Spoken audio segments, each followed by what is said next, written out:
hand function, and we will call on you. With that, I'll open it up to Eric. Well, thanks, Chad. I was told I need to smile more tonight and look happy and not look as tired. So it was a long day, but I think we're very happy with the outcome. We feel that we got two players that really check a lot of boxes for us and definitely fill some important needs. Two players that we had targeted today, Ben Cleveland, big, physical, road grading offensive lineman, power gap scheme type of guy that really fits us, really fits our identity. We've had a lot of success with guys like him in the past. And in Stevens, we got a guy that is a very versatile player. He was a former running back at UCLA, transferred to SMU. He's played some corner, has played some safety, a lot of upside potential. A big guy. He runs very well. He's very physical, should contribute right away on special teams, and the kind of play that we look for. So we'll open it up to questions. Start off with Jameson. So let's start off with John tonight.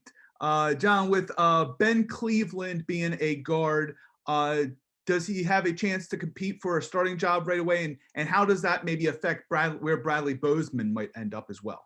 Sure. Yeah, I think the line you're thinking about is something that we're thinking about as well. He'll definitely have a chance to compete at left guard.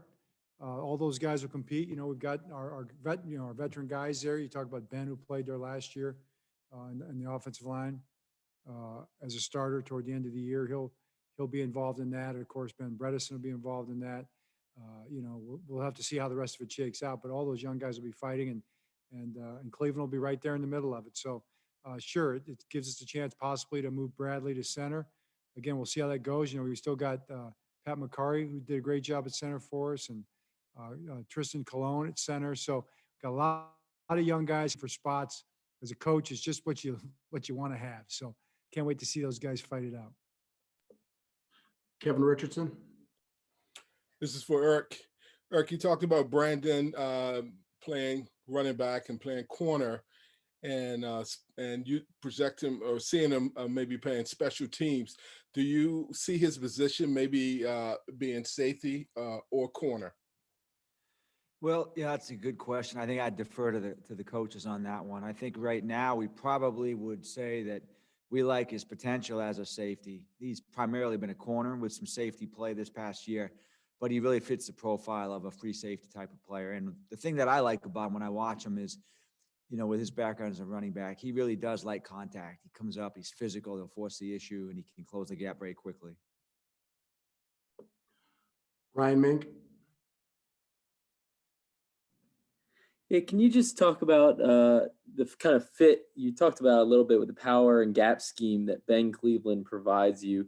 Did this guy just jump off as looking like a Ravens type of blocker?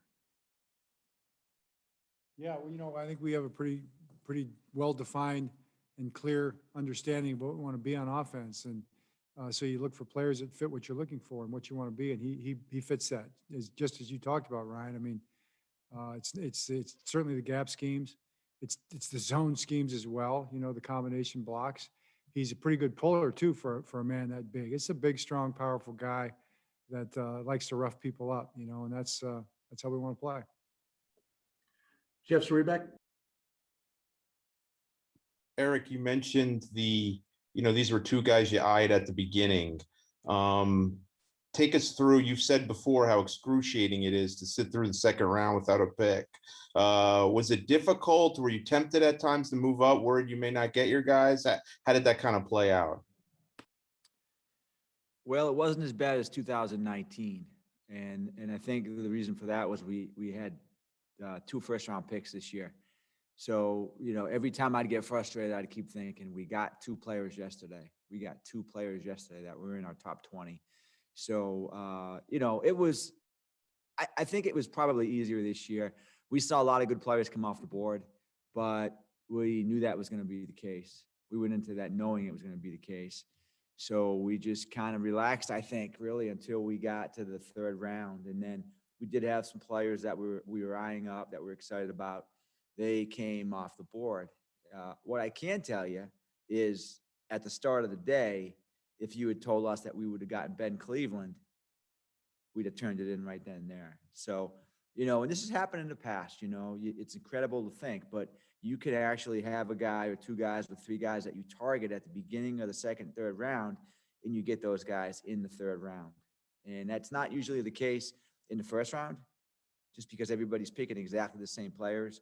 But as the draft grows, you see slippage and other teams start taking other players, and you end up getting really, really good values that you have high on your board at good spots. Garrett Downing. Eric, along those lines, it looked like it was pretty celebratory in the draft room when you guys made the pick for Cleveland, when they showed that clip on TV. Was that because, you guys were kind of anxiously awaiting to see if he was going to make it to you? I got to make a confession. So Ben was a guy that we really, really wanted to get. At least I think we all wanted to get him. And I know I was being a little bit of a nervous Nelly there for a bit, and I kind of wanted us to trade up, So Eric, he staved off the temptation. We held tight and we got our guy. So Yeah. it was definitely a celebratory. John's been talking about Cleveland for 2 months, really, So it was relief for me to actually see him available when we picked. You're off your back now. This was John's pick. And this is the type of guy that we look for on the offensive line. And we're all very happy that we got him. We think the competition at the guard spots is going to be fierce.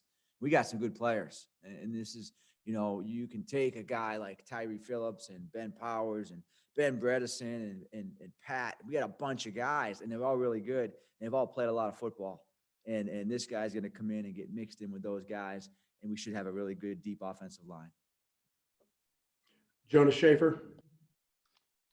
For Eric, I think, the narrative around this draft and then next year is that, you guys will have more information on prospects next year. So some teams might be looking to trade into the 2022 selection.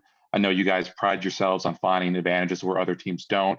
And I know you're not going to give away your draft plan, but just your thoughts on what advantages you guys might get by looking to, trade to a year where you have more information. Yeah, I understand that question, Jonas. I think we have a lot of picks next year. And I think that we have the best scouts in the league. And I'm proud of our guys. A lot of our guys are highly experienced. We get great information. We've also got an advanced analytics staff that helps us and an unbelievable coaching staff that really does a phenomenal job evaluating. So that's our advantage. The fact that we care so much, we have a culture, continuity with John as our head coach.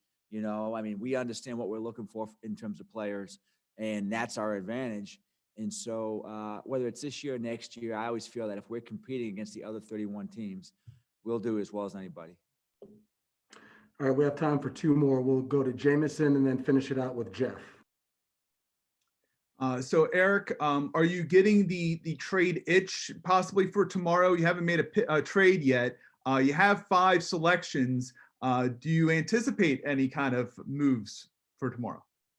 I was thinking about that, and I don't know the history of us making trades. You'd have to research that, Jameson. Has there ever been a draft when we didn't make a trade? I don't know the answer. My guess is probably yes. But we did make a trade a couple of weeks ago, which was pretty significant. So I don't feel compelled to make a trade. If it falls our way, we'll do that. I do think that we're excited about the potential of getting some good players tomorrow. I think it's a good day for the scouts. Really, tomorrow's a scouts day. We'll pick some players that the scouts like, and that's always a good thing. Those guys deserve it. So, if the situation presents itself, we'll look at it. But to have those picks tomorrow is a really good thing. I think for the record, the only draft I can see is 2017. The Marlin one was the only one without a trade. Okay. Well done. All right, we'll close it out with Jeff Shurebeck. Good job, Jameson. It's a fountain of Joe, information. That's impressive. Yeah. Joe, can you tell us about scouting Brandin and what do you like about him? And, how did he sort of come on your guys' radar? And, after a guy who changed positions, this was once a pretty, high level running back recruit. Yeah. Our scouts went in there in the fall, or not in there, but they did them in the fall. Obviously, we're doing it via Zoom, talking to staffs and all that. But they identified him early on as a developmental corner, player who, like Eric mentioned, played running back there at UCLA. The thing about him was he wanted to play corner, and that's what drove his transfer. He wanted the opportunity to play corner, and he was able to get to SMU and play. And over 2 years of playing corner, he had 21 PBUs. He's a big, physical, athletic kid who got his hands on a lot of balls, and really just see a lot of raw talent. And you really saw him get better throughout the season if you watch his games in chronological order. So just a guy who kind of gained steam through the process, put together a good pro day. Corey Frazier, I believe, was down there and saw that. So he just kept stacking, good exposures on top of each other and made his way to us. All right, guys, appreciate your time. To the media corps, we are working on getting Stevens for you, and we'll send that information out as soon as we can. Thank you. We'll see you tomorrow.